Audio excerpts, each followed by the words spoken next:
வாக்காளர்களை விலைக்கு வாங்க அதிமுகவினர் முயற்சி மேற்கொண்டு வருவதாக திமுக பொருளாளர் மு க ஸ்டாலின் குற்றம் சாட்டியிருக்கிறார். தூத்துக்குடி மாவட்டம் திருச்செந்தூரில் திமுக வேட்பாளர் அனிதா ராதாகிருஷ்ணனை ஆதரித்து வாக்கு சேகரித்த ஸ்டாலின், இலவசங்கள் என்ற பெயரில் தரமற்ற மிக்சி, கிரைண்டர், மின்விசிறிகளை அதிமுக அரசு விநியோகம் செய்திருப்பதாக குற்றம் சாட்டினார். இலவச பொருட்களை வழங்குவதிலும் ஊழல் நடைபெற்றுள்ளதாகவும், இதுகுறித்து திமுக ஆட்சிக்கு வந்தவுடன் நடவடிக்கை எடுக்கப்படும் என்றும் அவர் தெரிவித்தார்.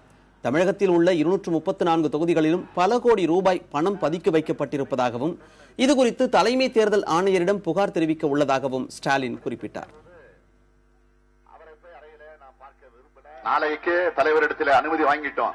நாளைக்கு திராவிட முன்னேற்ற கழகத்தின் சார்பில் டி.ஆர். பாலு அவர்களும், காங்கிரஸ் கட்சியின் சார்பில் அதனுடைய தலைவர் திரு ஈ.வி.கே. இளங்கோவன் அவர்களும், அதேபோல டெல்லியில் இருக்கக்கூடிய காங்கிரஸ் கட்சியுடைய மூத்த தலைவர் குலாம் நபி ஆசாத் அவர்களும் 2 நாட்களுக்குள்ள இந்த புகார்கள் எல்லாம் சேகரிச்சு டெல்லியில் இருக்கக்கூடிய தேர்தல் கமிஷனத்தில் போய் சொல்ல போறாங்க. சொல்லி உரிய நடவடிக்கை எடுக்க போறாங்க. அவங்க நடவடிக்கை எடுக்கிறதுக்கு முன்னாடியே லகானி தலைமையில் இருக்கக்கூடிய இங்க இருக்கக்கூடிய அதிகாரி நடவடிக்கை எடுக்கணும். அதையும் தாண்டி நீங்க எடுக்கலன்னா 16ஆம் தேதிக்கு பிறகு நாங்களே எடுப்போம். அதுல எந்தவித மாற்றம் இருக்காது.